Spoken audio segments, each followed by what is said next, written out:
Welcome into the CHGO Blackhawks podcast. Happy Thursday.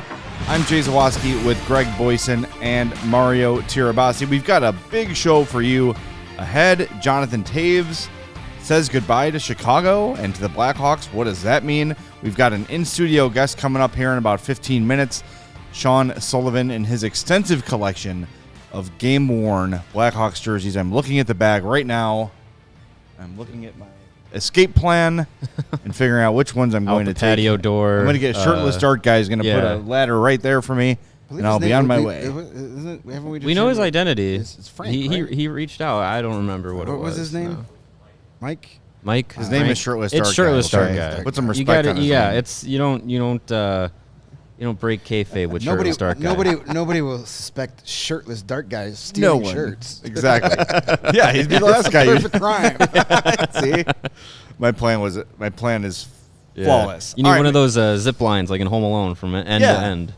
If you're listening to the podcast today, we appreciate you. Make sure you subscribe, follow all that stuff on your favorite podcast app. Leave us a 5-star review on Apple Podcasts or Spotify. But if you are a podcast listener, you might want to, for the Sean Sullivan segment, go find the YouTube video and find the segment where the jerseys come out. It's going to be much more rewarding. A lot of visual work on this one. So make sure if you've not checked it out before, check out the YouTube. YouTube.com/CHGO Sports is our main page. You'll find it very easily there. And while you're there, subscribe to the page and smash that like button for us on the video. And you all watching live, I see you in there. Smash that like button for us as well. All right, so let's get started. About 2 hours ago or so, Jonathan Toews posted a video on his Instagram at Jonathan Toews. That's what you say on Instagram, right? At? Yeah, yes? sure. Okay. Well, that's his young Instagram. People. The gram. Yeah. Yes. So Toews says, it's hard to find words to describe the 16-year journey that has made this city my home. Aside from 3 Stanley Cups, the parades, and the countless memories made with my teammates, what is still most special to me was feeling a true connection to the people of the city. To Blackhawks fans, it was surreal to witness and be part of the revival of hockey in Chicago. There was nothing like the roar of the madhouse when we scored a big goal to tie it or win it late in a game. As players, we try to reciprocate that heart and soul energy we felt from you. I honestly believe it's what made us so tough to beat in the later games of a playoff series. You are the best fans in the world, and I'm so thankful we shared so many special moments together. To the Blackhawks organization, the late Rocky, Danny, and all the Words family, all of my coaches, GMs, athletic and equipment trainers, strength coaches, scouting staff, and all those that put it all together, it is not lost on me that all the work you do behind the scenes leads to all of our success on the ice. You showed up every day to help us achieve our dreams, and for that I am forever grateful. To my Blackhawks teammates, I consider you all lifelong friends and brothers. We share a bond that's hard to break. Whether you reach the mountaintop or not, we can all agree it's grinding through the tough moments together that we'll really miss. To all of you, I say thank you. You made my time here in Chicago unforgettable. That is signed, Taser. So, with that, not a lot of clarity on the future. And I think if you were to look at that, you would assume Jonathan Toews is retiring. Sure. I made a couple calls, a couple texts after that came out, and I said, what do I make of this here video? And from what I understand, and there is supposed to be another video or another statement coming. It was supposed to be about an hour ago, and it hasn't come yet. But it's coming. That will lend a little more clarity. But as of this moment, what I understand is that he's going to skip the 2023-24 season and is hoping to play at age 36 after missing a full season in 2024-25. With this statement, this sounds like a big acknowledgement, and it's not a surprise that it will not be for the Blackhawks, one way or the other. We knew that already. Yes, we knew that. Like when you sent that post to us in our group chat, I had to look at the date because I was like, dude, he sent this in April, right? This is 4 months old, this post. Yeah. And then I was like, no, wait, this is today. Okay, weird. But he didn't say anything final. I don't know.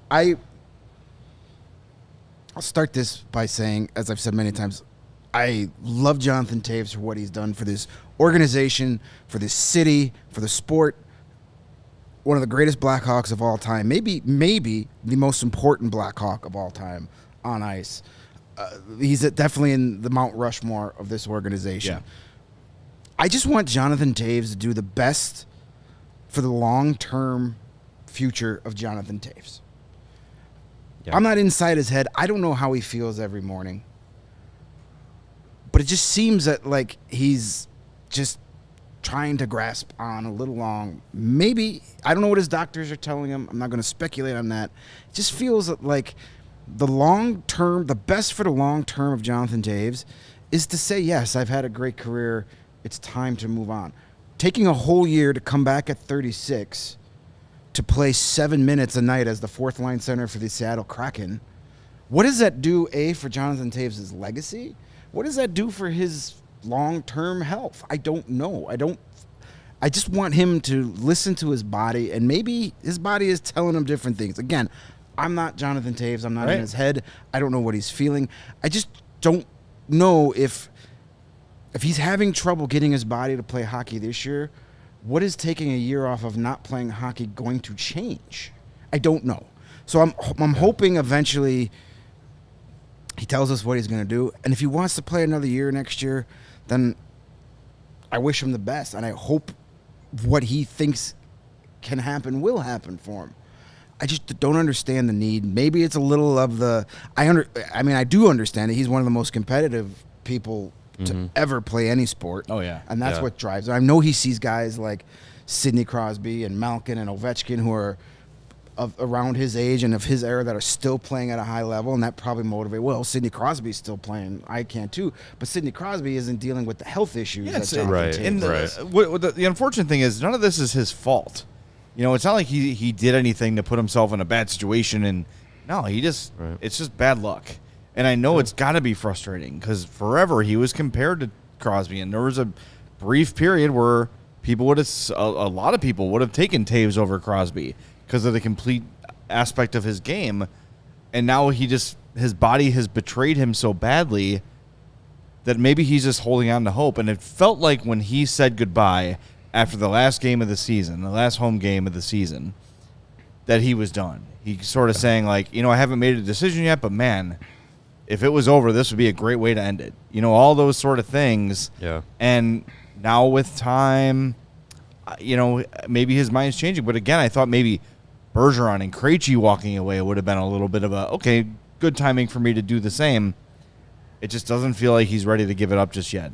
It seems like it could be him kind of deferring the decision, and just kind of saying, you know what, I still don't know exactly how I'm going to feel physically, and just saying, like, I want to probably still wants to have that last go around on his own terms in the NHL, but maybe the opportunity wasn't going to be there in Chicago for the 23-24 season. So maybe he's just saying, I don't know if I want to give up on my body just yet. Take the time off, and maybe that time off is a taste of retirement. It's a year away from hockey where you're not constantly training. You're not you're trying to push your body to the limits or anything like that. To where he can say, this could be a taste of life after hockey.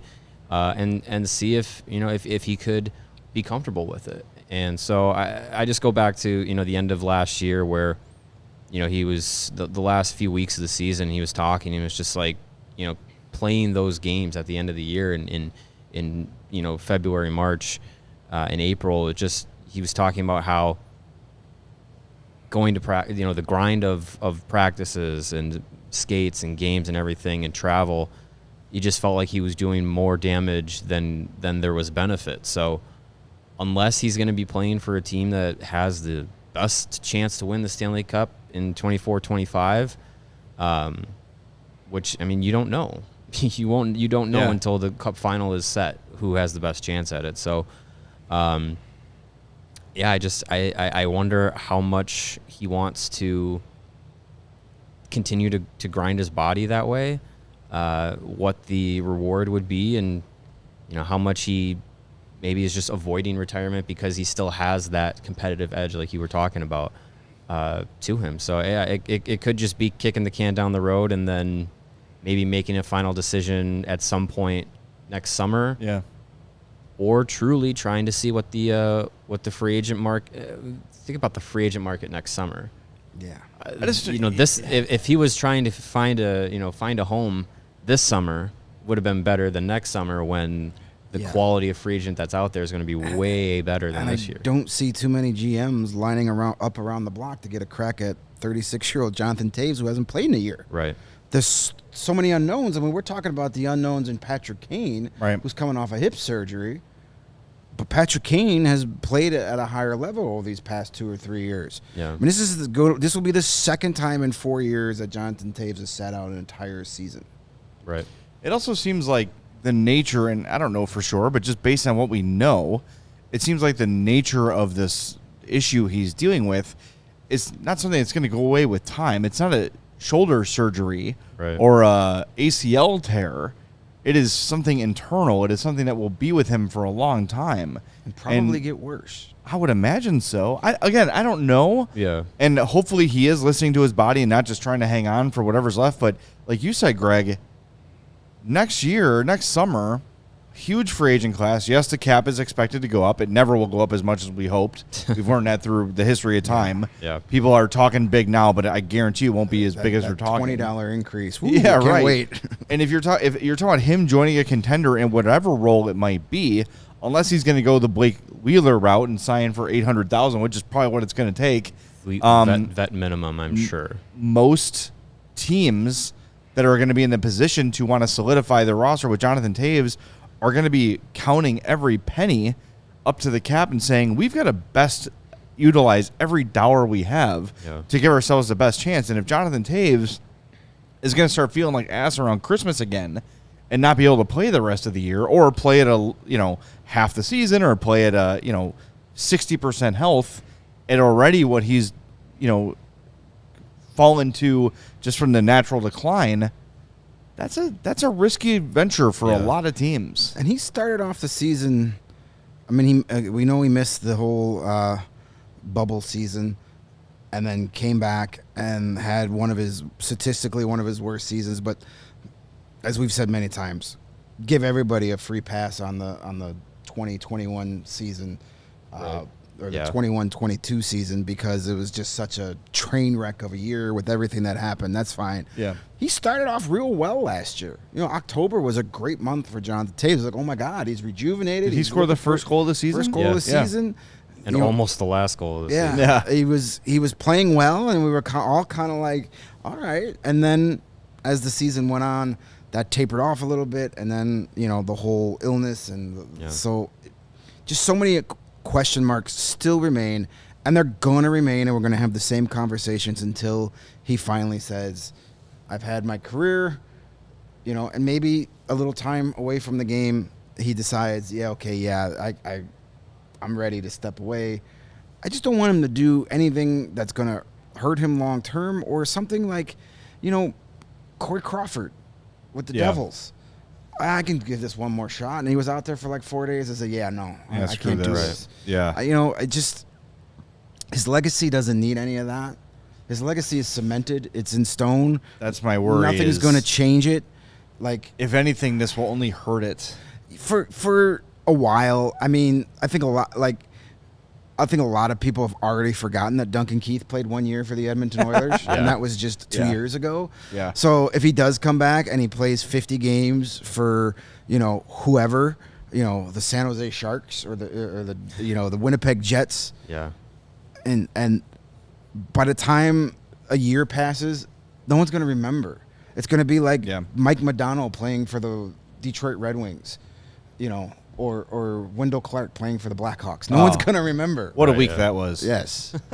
I can't imagine him trying to come back and play one more year does anything to, tarnish a legacy or anything like that. It just adds a weird final chapter. And I don't know. I agree. I think I'd love for him to just, only be a Blackhawk, listen to his body, don't put yourself through any unnecessary, pain or anything like that, to try and, ride off into the sunset as a Stanley Cup champion with another team. I mean, it just, if he had no accolades, no Stanley Cups, nothing like that, I could understand more of the, I want to take a year off, I want to get my body right, and I want to have one more full health, go at it, sure, I can understand that. But doing everything that he did has done in his career, there's really nothing more that, is there a huge difference between being a 3-time Stanley Cup champion and a 4-time Stanley Cup champion? It's marginal. It's nice.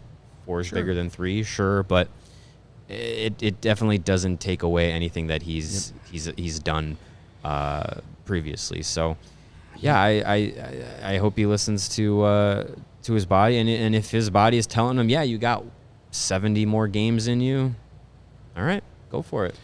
He's got nothing to prove to any of us or anybody in the hockey world. Yeah. I think he's trying to prove something to himself at this point. That tracks with his personality. Yeah. And I just, hey, I love him to come back in a year and prove all the doubters wrong. And come back and play 75 games and have 40 points and be, the best. I'd love to see that. I will always be a fan of Jonathan Toews no matter where he's playing, but I don't know. Count me in as one of the doubters. Yeah, I don't know. I don't know if it's doubt in him. It's just, I think it's for me. The doubt lies in other teams wanting to take a flyer on him. Yeah, and I think that he will work his way into game shape somehow. Remember what he said like last year? He said it took me until right before the season began for me to be able to start working out because I knew that I had X amount of time before my body started reacting poorly. So he waited as late as he possibly could. We heard at the beginning of camp he came in really overweight. We didn't have the context then, but he looked bigger and not like in he's been working out kind of a way, kind of the opposite way. Mm-hmm. And we found out why. So can he ramp up in the course of what will be a calendar year plus before the 2024-25 season begins? Maybe. If anyone's going to do it, I would put my money on Jonathan Toews doing it. Yeah, maybe he's going to be spending the weekend in Slovakia. Maybe Marian Hossa puts his arm around him and say, listen. Yeah. From one guy whose body told him he can't play anymore despite what his heart wanted, let's go have a chat. Yeah. Johnny. Let's go sit down and talk this over. Larry says in a chat, did we talk about why he put this out now? Is it the Hossa game? I would assume he's doing this ahead of the Hossa game, so nobody asks. It doesn't take the attention away from Hossa. Yeah. That's tomorrow. That game is tomorrow. Mm-hmm. So he's going to be there. He doesn't want the entire experience to be questions about him. Now, I think there are going to be questions about him now, one way or the other, but you didn't want the first time he'd spoken this offseason to be right before he takes the ice in a game honoring Marian Hossa. Right. By doing this today, he's able to clear things up, get a statement out. Maybe he'll say, I will not accept any questions about this. Yeah. By the way, statement just came out. Hey, there we go. I just refreshed, and here it is. This is the latest from Jonathan Toews' Instagram. I'd like to announce that I am not fully retiring, but I'm taking time away from the game again this season. I cannot deny my love for the game of hockey and still feel the passion for competing at my highest level. However, these last few seasons have been very difficult considering my health challenges. My focus is to give myself the time and space to fully heal and enjoy life to the fullest once again. Along the way, I have met several people who have struggled with health issues pertaining to long COVID, chronic immune response syndrome, and other similar cases that are quite complex. I now recognize the importance of one day sharing the details of my health journey with you all. Thank you to all of you who have supported me and respected my privacy in the process. So there it is. Jonathan Toews not retiring, like we said, taking the year off to reevaluate and hoping to get back in the next season. So there it is. It came just in time. And there you go. And that statement Good doesn't timing. say I'm for sure playing next season, just as I want to. Right. Let's see where we are see where a we year are from now and see what happens. So Yeah. I think I could speak for the three of us when I say hoping for nothing but the best for Absolutely. Jonathan Toews, and he gets everything he wants and desires. But hoping, he makes the right decision for the long-term future of Jonathan Toews. He's still got a lot to offer the game of hockey outside of strapping on a pair of skates. 100%. And if you want to get into your long-term future, you can do it at Lewis University. We're going to talk to Sean Sullivan here in a second and his vast collection of game-worn jerseys. But first, we want to tell you about my alma mater, Lewis University. Students are just like you with full-time jobs, families, and full-time sports fandoms. You can go back to school and earn a respected degree at Lewis University. It's 35 miles southwest of Chicago in Romeoville. And Lewis is ranked as one of U.S. News and World Report's top-tier colleges. They partner with employers for tuition discounts and offer evening, online, and blended formats to help you balance work, family, and education. And their faculty brings real-world experience and instruction to the classroom, which is immediately relevant to your career. Lewis offers career support and academic resources for all adult students. If you're looking to complete your bachelor's or master's degree or enroll in a professional certificate program, Lewis has the right one for you. Lewis offers several career-focused programs that will set you up for success. How about computer science? 8-week sessions. They can be completed in 1 year with concentrations in software engineering, artificial intelligence, cybersecurity, digital forensics, enterprise, and cloud computing. They've also got cybersecurity. Lewis is a Department of Homeland Security Center of Academic Excellence, providing students with scholarship funding not available elsewhere. You got business analytics, data science, criminal justice, public safety, and the undergrad accelerated degree completion programs are computer science, aviation maintenance technology certificates. Yes, that's a big aviation school. Business analytics, criminal justice, business programs, technology programs. Discover how a degree from Lewis can help you build a better world. Learn more at lewisu.edu/youcandothis and become a flyer like me.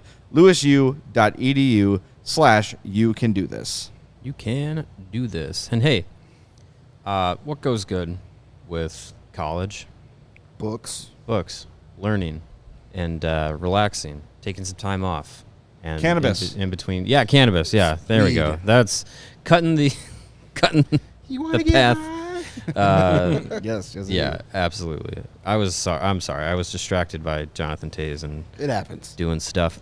Hey, what I'm talking about is Sunnyside Cannabis Dispensary, your home for judgment-free cannabis shopping, a place where all kinds of visitors are welcome to explore, discover, and purchase a wide array of high-quality products. Sunnyside has everything you need to elevate your summer. It is a one-stop shop for all of your cannabis needs, no matter where you are on your cannabis journey. They have easy online ordering, in-store pickup, and a great transparent loyalty program called Sunnyside Rewards. They are Illinois' favorite dispensary, and they have tons of in-house brands to choose from at Sunnyside. They got Mindy's, the best tasting gummy and chocolate edibles created by James Beard award-winning chef Mindy Siegel and Cresco Labs. They got High Supply, which offer quality weed that's always available. Buds are expertly grown, lab tested, available in vape carts, vape pens, flour, popcorns, shake, pre-rolls, shorties, and concentrates. They also got Wonder from the Wonder Wellness Company, and they want to make the world of cannabis simple to understand and easy to experience for everybody. The brand's low-dose formulations offered in gummies and mints allow people to control their high, whether it's for microdosing throughout the day or easing into their cannabis experience, and many, many more. Throughout the month of August, head to sunnyside.shop and use the code CHGO25 at checkout, and you're going to get 25% off of your total order. It is one use per customer and not stackable with other promotions, but it's not only for new customers. Anyone can use that code CHGO25 at checkout.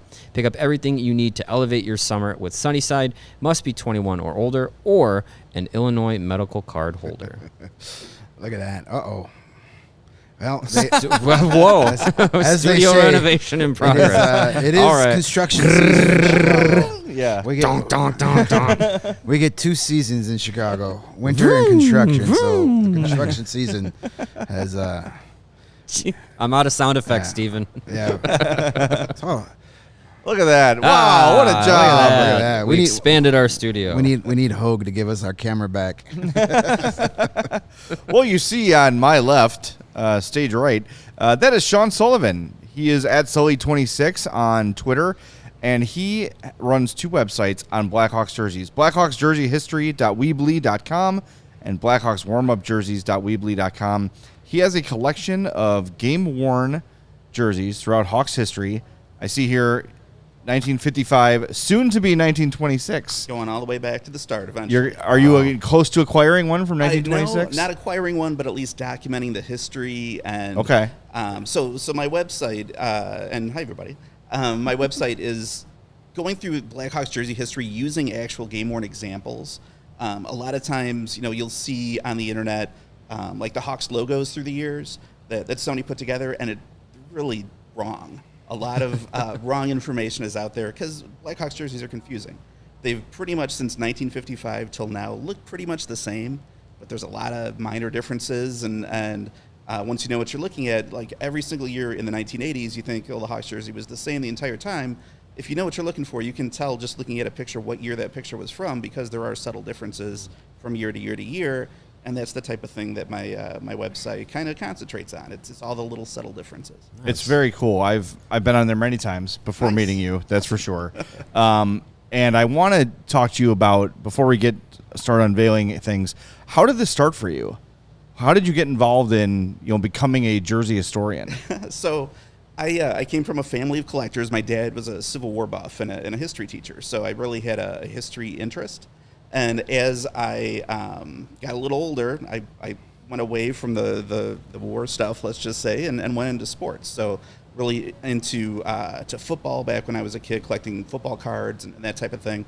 When I hit just about high school age, I found out that my dad's uncle's son played for the Blackhawks back in the 1950s. Oh, so wow. he actually led the team in scoring for 2 straight years, and then he got traded. George Red Sullivan was his name. Because it's the Sounds Hawks, about is what right. they do, Yeah, right? that's yeah. So with that knowledge, I started really getting into Hawks history, and I was collecting hockey cards at the time. Right around there is when they started cutting little pieces of game-worn jersey and putting them into cards. And I thought, well, why don't I just go find the actual jerseys? So I think it was in the Tribune back in the day, the Blackhawks ran an ad. They had an equipment sale on the floor of the brand new United Center. And I went down there. I was in college at the time, scraped together whatever money I could find, and bought a Cam Russell game-worn jersey because he was my favorite player back in the day. Good old number 8. Yep. He liked to fight and take a lot of punches to the face. That was his thing. And so that kind of started me down the road. Steve Sullivan, obviously, with the same last name. I started collecting his jerseys. And then some OCD kicked in, and I felt like I needed to document Hawks jerseys, a home and road jersey of every style they wore, at least going back to 1980. As you can see in the site, I go back to 1955 right now, and I'm going to try to go back to 1926, but trying to find those really old jerseys is super tough because they didn't survive. Yeah. Right, yeah.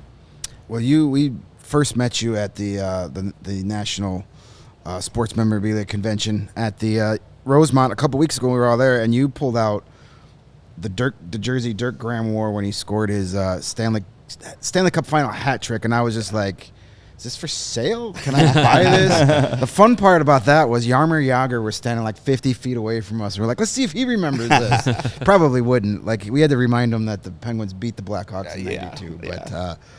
But let's get right at it. I mean, yeah, sure. So I brought some jerseys, kind of just walking through some different decades. I thought you guys might want to see, starting with the 1950s. So the Hawks, up from 1937 through 1955, wore the barber pole style. I love these jerseys. This is a 1955, incredible 54-55 wool jersey that actually David Creighton, who's the father of Adam Creighton, you may remember from the late 80s. David Creighton wore this in the 54-55 season. One of my favorite jersey styles. I know, Jay, you've said this is one of your favorites as well. I've got another one I'll show a little bit later of the same style, but you can see that. So the crest is actually chain stitched. The earlier ones were felt on felt, so somebody actually cut them out and put them on. And all the jersey crests, an interesting thing, up until the early 90s were all handmade. So you can pick out, they're almost like a fingerprint. You can pick out the details when looking at pictures and that type of thing. And the jerseys were wool up until the 59-60 season. So this is what they wore, which I'll pass this down. You guys can feel it. It's incredible that somebody played hockey in so that. cool.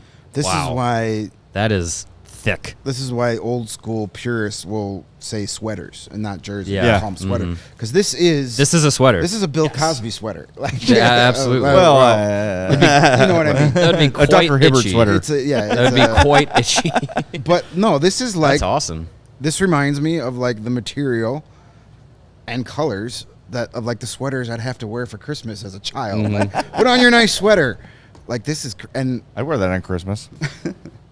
it's crazy how small this is. Yeah, and they do shrink over time, so they were Sure. a little bigger back then, but guys were also way smaller, and their equipment was way smaller. Right. Their shoulder pads were like It's cardboard. nothing. Yeah, Yeah. it was crazy.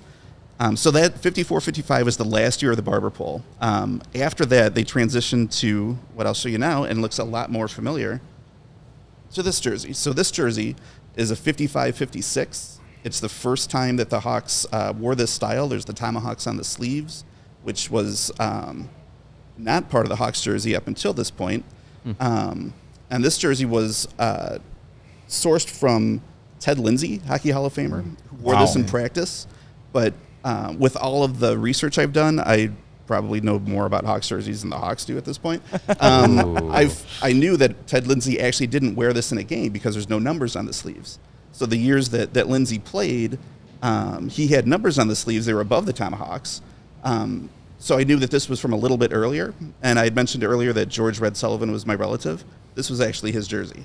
Wow. So he wore number 7. Wow. And it just so happened that Ted Lindsay also wore number 7. And they recycled jerseys back in the day. So they would keep on wearing them until they fell apart. That tracks. So Sullivan wore the jersey in games, but then Lindsay wore it in practices afterwards and kept the jersey, and it eventually found me. Oh, So, wow. I'll pass That's this one very back. cool. What's That cool is about cool. the Creighton one is it would never show up on YouTube, but you could tell where there were holes Yeah. from rips that had been stitched. You know, kind of probably by an equipment Yeah, this one's manager. still got the You know, holes. I think there's some repairs in that one. Wow. Yeah, totally. And that's part of the thing Wow. that really makes so hockey cards. There's thousands and thousands of them. They're just like a commodity. These are like works of art. Yeah. So each one tells a story. With hockey jerseys, unlike baseball or basketball jerseys, marks get left on them from sticks, from pucks. You run into the boards at a high rate of speed. The jersey actually melts and forms holes. They sew them up and repair them, and you can see all those things in photos. And that's part of it that makes it so cool. So if you look at the crest on that one, on the Sullivan jersey, that's the same crest. This is a Trevor Van Riemsdyk from the Winter Classic in St. Louis a few years ago. Yeah. This was the modern version of that crest. That one. So they took that crest and tried to make it look similar. It's in the ballpark. It's not ish. exact. A little more color and flair to that Yeah, one. but the coolest thing was the Hawks logo had a necklace back in the day, and so they Oh, yeah. You they can see it kept on the that necklace. one. So pass That is guy cool. down. Trevor Van Riemsdyk, almost like Nicholas Jarmelson. Yeah, Very cool. second Very behind close. only Nicholas Jarmelson. That is cool. Now Yeah, this one, I like what's that- I interesting like about the this one touch is on that. there's. Sorry, Mario. Go ahead. I didn't hear you.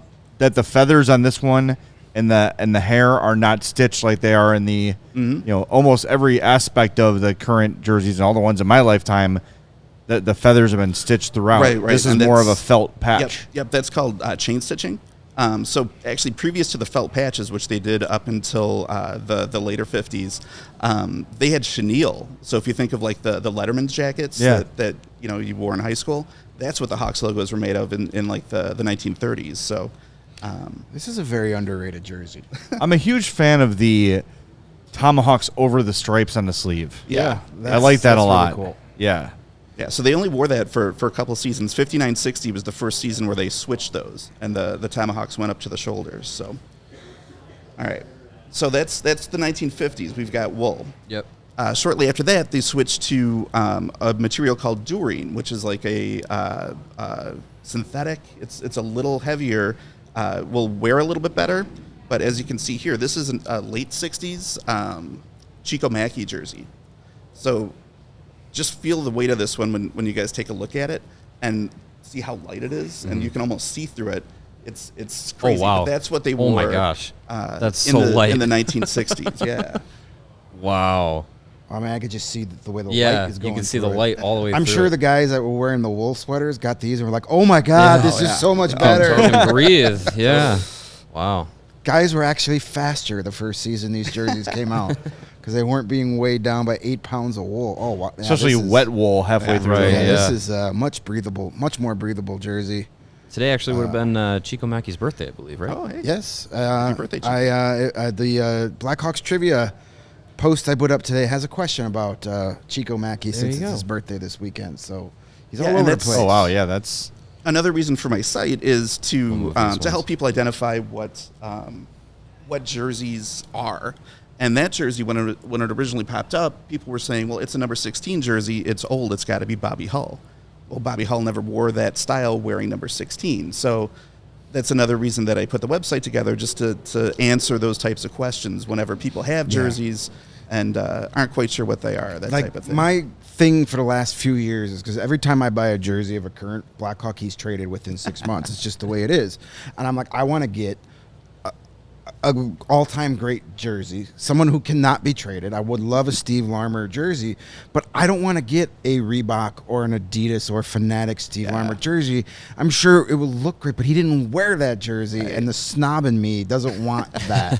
And it's so hard to find the CCM stuff, especially in my size, to get one. So if you ever see, it doesn't have to be game worn. Oh, sure. If you ever get a lead on like 80s, 90s jerseys, let me know. Yeah, there's I want a to lot point of out folks looking. this one too has the I did Gunzos. see that. Yep. That's very cool. Gunzos Sports Center Inc., Berwyn, Illinois. Berwyn, Yep, the original. and you can actually date those because the Berwyn, Illinois location burned down in 1970, and the tag then switched from Berwyn to River Forest. So you can date the jerseys from this era by that tag. I remember going a few times with my dad, right around mid-September on a Saturday. We'd go to Gunzo's in River Forest because that would be right before training camp, because the players would have to go buy all their own equipment, and they'd all walk into Gunzo's. So we'd be there looking around, and then here'd come, Troy Murray or whoever, Kurt Frazier's there to buy his skates for the year. Yeah. And he just, hey, can I have your autograph? That was a tradition for a couple of years. That used to be how, so game-worn jerseys, the Blackhawks own them, so it's not like the players have them and can pass them out, that type of thing. But that's how a lot of the older jerseys used to be sold, is through Gunzo's, and then through the Blackhawks store, and then through the convention, although the convention doesn't happen anymore. So, the team does usually sell them. They haven't the last few years with all the management changeover. Evidently, it's not been a priority for them. But that's how you acquire them, is the team usually does sell them. They do have a stash of them, that I can confirm. We see it at the Fifth Third Arena, because they raffle off random game-worn jerseys at Fifth Third.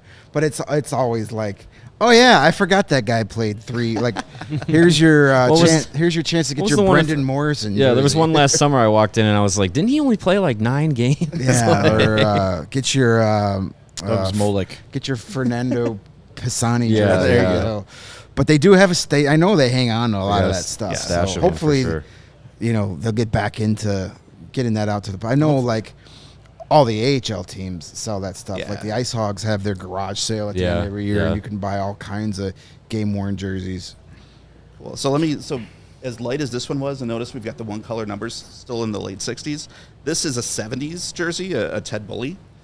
Just feel the weight of this one compared to that one, and now we've wandered into 2-color number again. So they brought that back in 1973, actually. That's another Gunzos. You can see on the patch there. Much heavier. Oh, very heavy.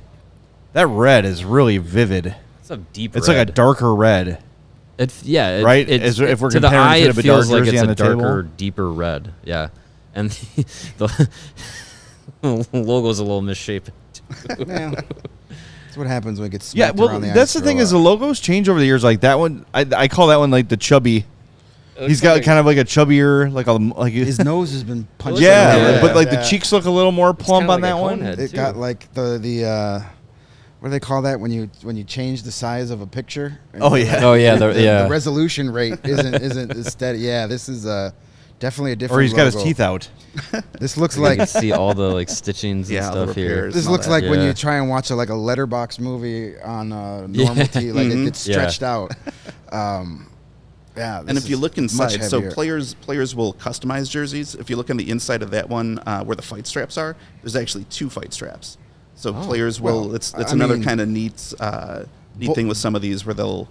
A big they'll bully customize. needs to have an extra Oh, yeah. strap. Yeah, I would fully expect the guy with the last name Bully to have an extra fight strap. Yeah. So that's my 70s representative piece there. So I've got a couple that's cool heavy. 80s ones. I'll try to race through a few here. So this one We got is- plenty of time. All right. So this is a there. Doug Wilson That's- from his Norris Trophy year in 81-82. That one goes missing. I don't know what happened to it. So this one, if you notice, there's a hem that goes all the way around the center of the jersey. The story with these are the jerseys arrived and they were too long. So this was the first year that a company named Sandow did the jerseys. If you can see Sandow there at the bottom. Oh, yeah. So Sandow did the jerseys this year, and they showed up, and they were too long. So they sent them all back, and they just cut out a slice and sent them back on. But that's a Doug Wilson from 81-82, his Norris Trophy year. Is it just because of that material. the age, or does that look a little more cream colored? It does look a little more off-white than as you wash them a bunch, it white. kind of gets that off-white color for sure. Yeah. I mean, I'm sure there's some human sweat in there that discolors the jersey got too. some I nice can play sweat a little bit. puck on marks in this, on this one. Yeah, back in this era and up until like the late 80s, the players wore the same jersey the entire year. So you had one road, you had one home that you would wear the entire regular season. When the playoffs rolled around, you would get a new jersey for the playoffs, but entire regular season, you got one shirt. Yeah. And that's one of the reasons why they're so this beat is up. a Fun fact about the hem. As a fat little leaguer, my mom had to cut the seams of my jersey and make it bigger. She could have gotten some of that material left over from the Hawks jersey, and your little league team should have got your jerseys made by Sandow. Apparently, you would have had that problem. I've always loved the simple black on red numbering. That just looks so cool. I mean, this jersey. so I love I wish the whites were the home jerseys. This jersey reminds me of my childhood. This was a couple years prior, but I think my first Hawks game at the stadium was probably 84, 85, and just those white jerseys. I think not being able to ever see them on TV made them so special because you were like, oh my God, I'm seeing the forbidden white jerseys. You never see these. Yeah. And they just looked so great on the ice. Yeah. I do wish home whites was a thing again. and I know you probably can't see it, but that jersey, and it's probably in my bag someplace. I've got a magazine, like a program that Doug Wilson is wearing that jersey on the cover of it. Oh, nice. The marks that are on the stomach, you can totally match up to the picture and the details of the crest. Oh, I like the outline in red is much thicker than it is now. Yeah. Which makes it pop more on the ice, I would assume. Yep, absolutely. And the reason I always prefer the home whites, not only because of the black on red, but I feel like the Tomahawks with the green. I know there's green on the handles on the red jerseys, but the green on the Tomahawks on the white really pop. And I just love the whites. I wish they would go back to these at home. They just look so great. Yeah. I mean, they're both great, but that's a really light jersey again. So they switched back to a lighter one. This was from the next season, and a guy that Greg mentioned earlier. Oh, Greg. This is Steve Larmer's rookie year jersey. So 82-83, he won the Calder Cup in this one. Greg and is this sweating. one, Got if some you notice, hardware in these jerseys. yes, down at the bottom we've got computer's gone up. Gunzos on the hem. So they actually, people right now are getting a little upset because of ads on jerseys. Well, they used to have them. So Gunzos was the letterer, and for a while the NHL let letterers put their names on the back hem. So North Stars, Red Wings, Blackhawks from that era, you see the letterer on there. So when did the Gunzos? When did they stop using Gunzos? so the 88-89 season, that was the last season. So Gunzos did one of the sets of jerseys that year.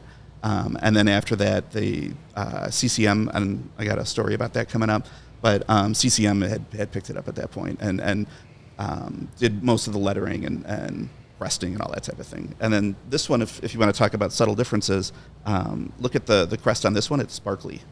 These are the sparkly crests. Because Sparkly. it's Steve Larmer. It's Steve Larmer is sparkly. Grandpa Sparkles. Sort of in my backpack. Oh, it does. Yeah. I see what you're saying. It reflects the light. I'm watching you, Greg. I'm watching you. Oh, got a nice one coming. Yeah, so I pulled a couple names that I know you guys are big fans of. So this one is a Troy Murray from 86-87. At this point, they switched to a different type of material. Again, these are all Dureens. This is known as Ultrafil, which is a little more breathable, and I think players like these a little bit more. Pass them back and forth here. And this one has not only Gunzos on the hem, but also the little Gunzos goalie man, which they only had for a couple of seasons. And is that stitched in there? Yes, it's stitched in there. Yeah. And then you talk about wear and abuse, and that's really what game-worn collectors look for, is they look for jerseys that are like really beat up and that type of thing.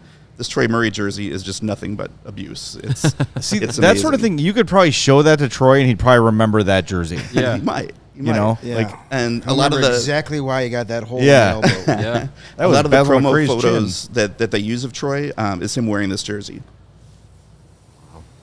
T. That's Murray. cool. T. Murray, because you had Bob Murray on the team at the time, Yep. right? Yeah. Yep. All right, if Greg wanted to buy this from you, How much would Greg have to pay you for Don't this say it jersey? on the air because Greg then my doesn't- girlfriend's going to know how much I spent on Greg it. doesn't want to know. You'd be surprised. Wow. I'll sell like 50 of my Roosevelts to buy this jersey.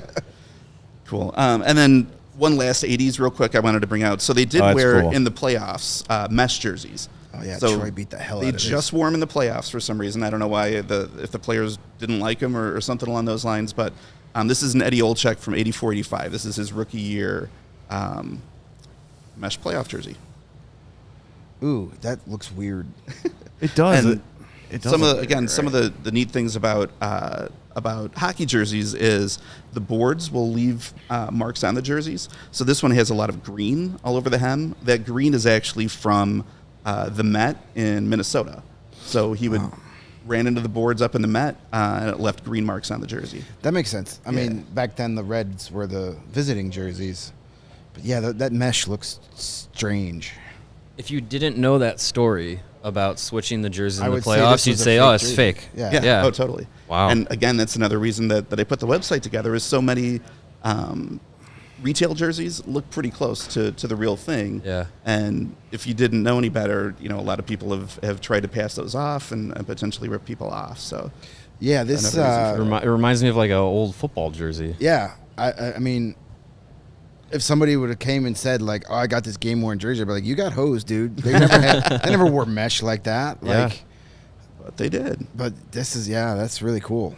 And that's the year they went to the conference finals against Gretzky.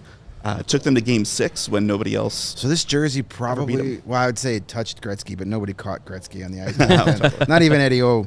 Totally. Gretzky blew by it at one Yes. point. Yeah. Probably. Look for him in the I back smell of the Gretzky highlight. wind on this one. Messier probably touched it. Messier probably threw a few checks at Yeah. Eddie in that series. That is really that detail of that stitch though is really illustrates how detailed that logo is. This is kind of cool though. It's like a good color, and the spacing on the name is Huge. really wide on Yeah. that one. Yeah, that's another reason why I'd be like, that's not a real You got to jersey. say it's Typical slow. in the 80s, Old they chick. did that for a while. It was really spaced out like that. Well, they had to do it on the road jerseys because that was the only time you saw them on TV. So you had to get them at home. You can put it together because you didn't have to So worry. hold that one up real quick, Greg, and then look at the spacing on this one. Oh boy. So yeah. Oh yeah. Yeah, that's, So one is really wide, the other one not so much. So this, I know you guys talked about Mr. Bronick a little yesterday. This was from the 90-91 All-Star season. I was there. Yeah. I was at that game. They wore these the whole year. These are really tough to find now because what the Hawks did, and I showed you guys an example of this at the National, is after the season was over, they would take these patches off and reuse the jerseys again the next season. So finding them with the actual patch still attached is really rough. And Wow. my most treasured jersey is probably the Sullivan jersey I showed you earlier. This one's my favorite jersey. So this was the year I really fell in love with hockey. So this Wow. is 90-91 Bronick from his 50 goal season. That's awesome. I have a puck and one of those patches is cool. from that game somewhere, with the logo on it. I don't know where it is, but I don't like I'm pretty sure I bought the patch, a reproduced patch, from, somewhere in the late 90s, early 2000s. I don't think it was ever part of that game, and looking at the patch and remembering the one I have, it's a different. One of the best looking yeah. patches Yeah, it's so cool. That's a cool one. Yeah, in all of hockey, not just as a Hawks fan. All right, so look at all I'll those just puck marks, man. quickly I run know. through a That's couple JR, others man. here. JR So, was not afraid to get in front of a slap shot. That's for sure. so Islanders legend who played for the Blackhawks, John Tonelli, John Tonelli, 4-time Stanley Cup winner. wore this in 90-91. This is the turn back the clock that they wore that season. So it's one of my favorite styles. And if you compare the crest here to the one I showed earlier, it looks quite a bit different. Yeah. A little bit. I loved this jersey. I wish Yeah. they the year This that this is- came out. I was so pumped. This is what people want when they say barber Yeah. pole. I would- Not the reverse retro that they put out. That was barber pole-esque. Oh, yeah. No, And- this is the one. See, my dream jersey would be one of these Steve Larmer jersey. That would be the Larmer jersey I would get. I like that A one. friend of mine owns a game worn All armor right. in that style. Well, so. All right, well, I tell, want one- tell I your want friend one that how I- much it is. I want one that I for can Greg. wear. I would never wear one of these because A, I don't fit in them, and B, I'd be like, I mean, You're not going to wear that going to Hooters for your wings. no, I mean it's already got blood and sweat Yeah. and puck. And dents those jerseys on are it. actually really tough to find because the team gave those to the players. Oh, cool. And John Tinelli got traded before the end of the season, so evidently they held on to that one. But cool. most You of the don't other need guys, most of the other guys went elsewhere. John Tinelli is one of my good puck dooku guys, yeah. especially if you ever get a Hawks Islanders one. Or Calgary. Yeah, he's a good player for that. Very cool. Number And then- 72. This is the one that was mentioned earlier, Dirk Graham from the 1992 Stanley Cup Final. What's really cool about this one is the 75th patch that was on the Tinelli. They sewed the Stanley Cup Final patch on a piece of material over the 75th patch. So they didn't give him new jerseys for the finals. They just kind of continued using the others. That's when the Warrior had really shrunk. Yeah. They got smaller. It's very Yeah. small. Yeah. Yeah, this is the one you showed us at the convention, and just crazy. Just the you said again. We talk about using it all year. The pit stains on here. Dirk was a sweaty one. Yeah, he was a sweaty guy. one. Yeah. But hey, And when you're scoring a hat trick in the Cup final, Yeah, it's you so work cool. up a sweat. And I remember Aim you for it. showed us. You probably can't see it on the YouTube, but there's like a little white tape mark here, and you were able to show us his celebration after scoring the third goal. You could clearly see that white mark on the jersey to prove that it's the legit thing. I mean, that's I awesome. remember this game like it was yesterday. So cool that you had it. Too bad we couldn't get Jaromir Jagr over to take a look at it. Have him sign it. So that's an ultrafill still. A little bit later on, they switched to an AirNet, which is very similar to what they had been wearing up until really recently. So this is you might recognize this one, Jay. This is an AirNet from 95-96 of Bob Probert from his first year when he joined the Hawks. Now, the year he joined the Hawks or the year he actually got to play? That Got to play. that style is the first Hawks jersey I bought with my own money. Yeah. An authentic Bob Probert from that year.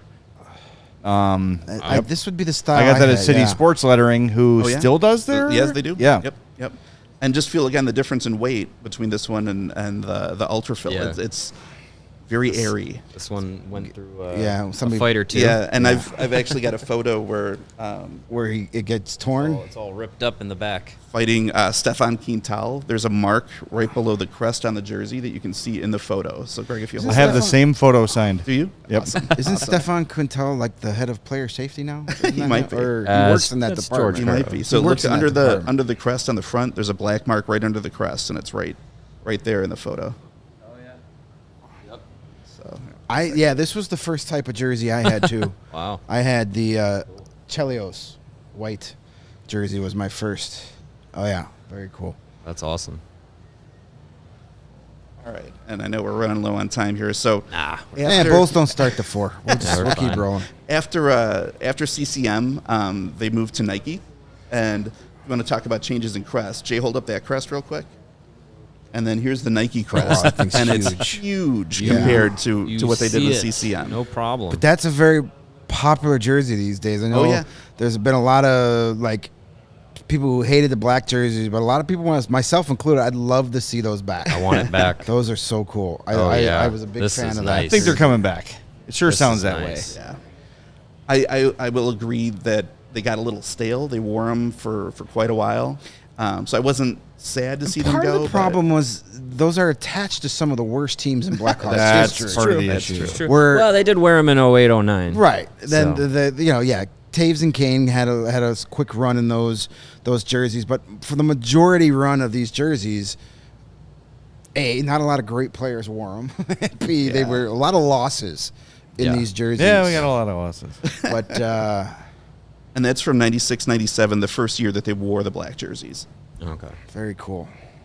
That's awesome.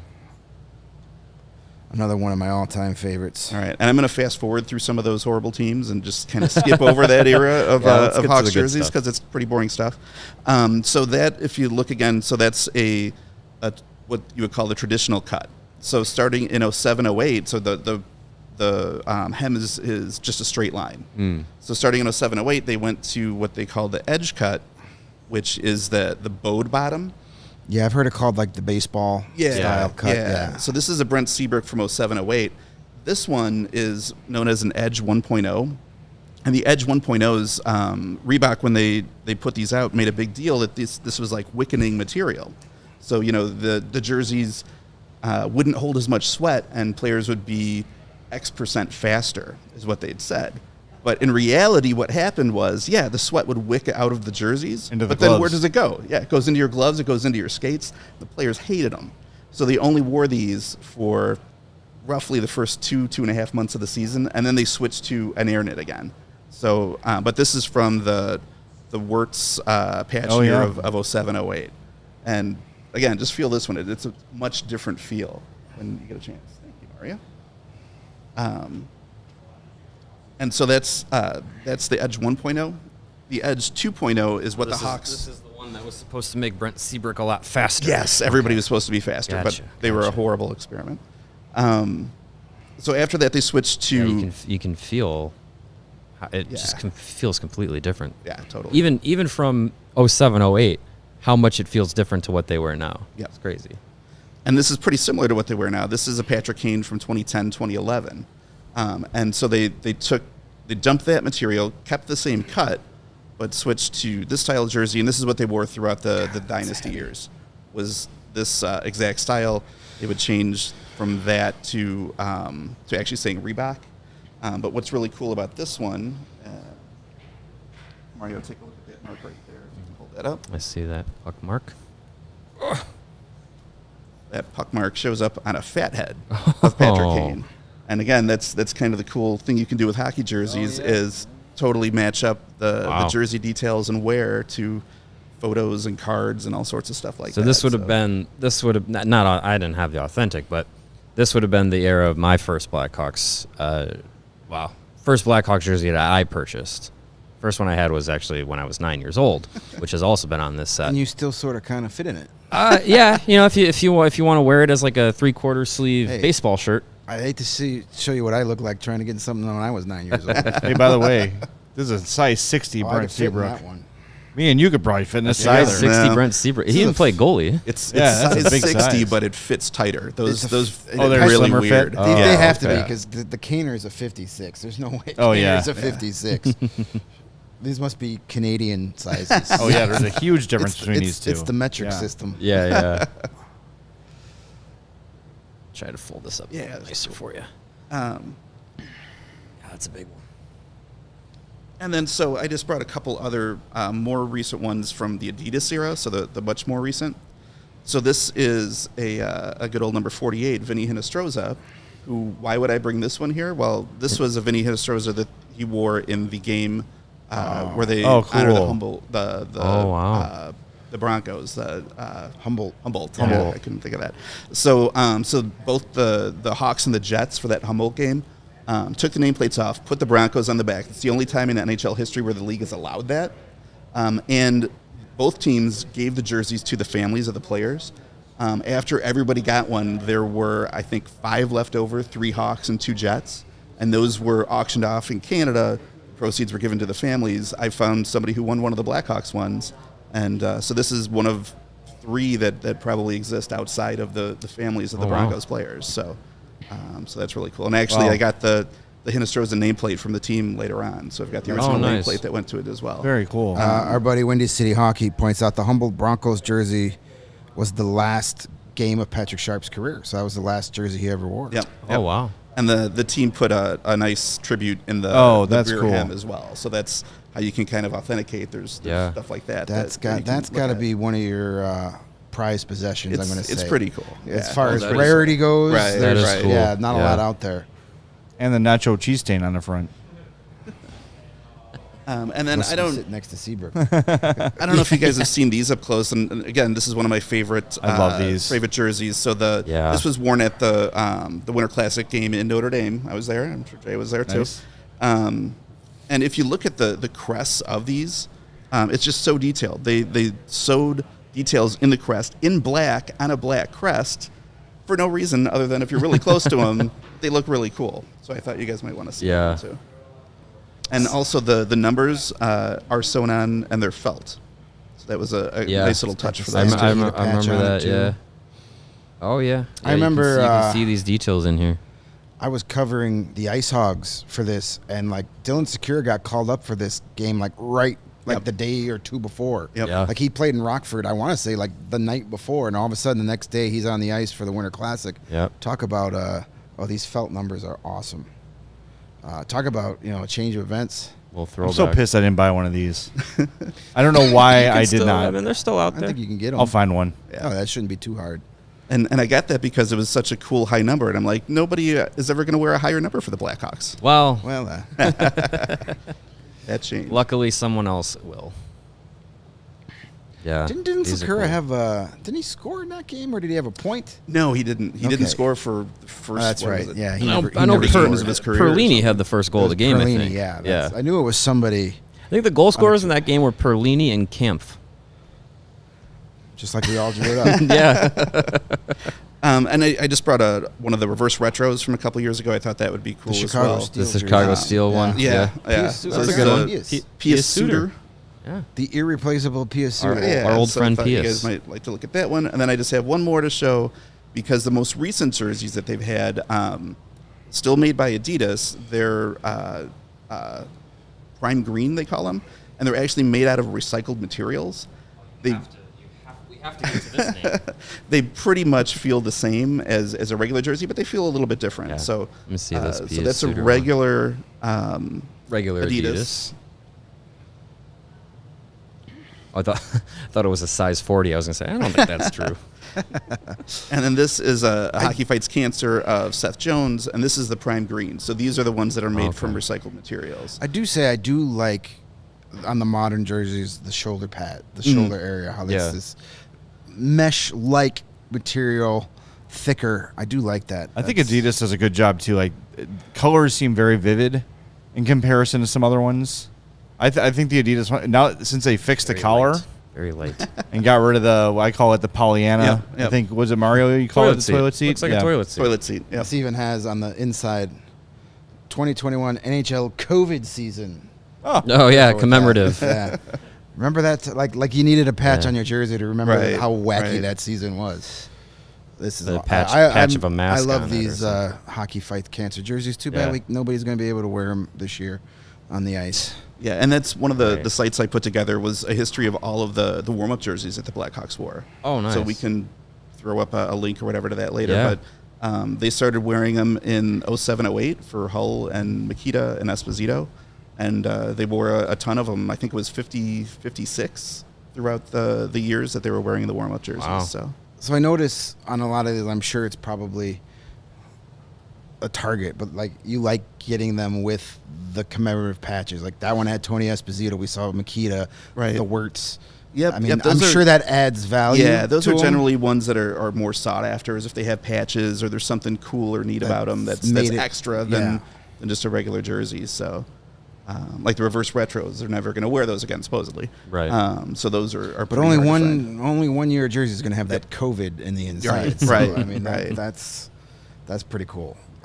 So that's a quick history of the Blackhawks jersey, That's amazing. That's 1955 to current. Wait, we got one more. I got. One more right on the top, right? Yeah, oh yeah, we Oh, got yeah. we got to. So you were talking about the collar. I was going to pull this one out just to show the new collar, and I forget where I threw the other one with the old collar. But one of the show's favorites, Michael Alex- Nylander. Alex Yeah, Michael is Nylander, great. He actually scored a goal in this. This is Oh, from the that's- Global We Series. were just talking about Yep. this. Yeah. The Yeah, the so global he actually series. scored the Blackhawks' first goal of the season wearing this jersey, and it's So- got the nice collar. That probably adds value because there's not many jerseys Alex Nylander has scored NHL goals in. Yeah, it's pretty rare. Fortunately true. What freaks me out though is I'm in stores now. I see the Fanatics jerseys and they've got that old collar again. Yeah. I hope they're not bringing those back. Yeah, so Fanatics bought the factory that Adidas was using.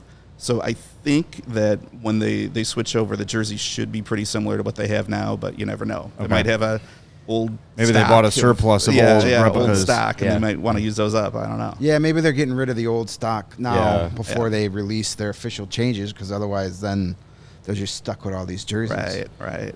All right, quick question before we do our last reads and wrap up today. Mm-hmm. All your jerseys, Mhm. which one is like most precious to you?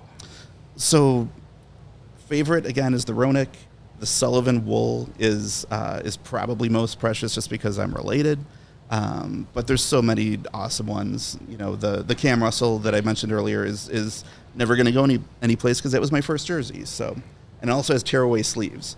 So if you got in a fight and somebody tugged on the sleeves would have just ripped right open. So that's cool. It's kind of another, unique thing that the guys did. So, which one was the hardest to find that you wanted to get? So the All-Star patch jerseys, that was, again, my favorite year when I came into it, and they're just so hard to find. And finding that Roenick jersey, they're really few and far between. So that was one that I was really after.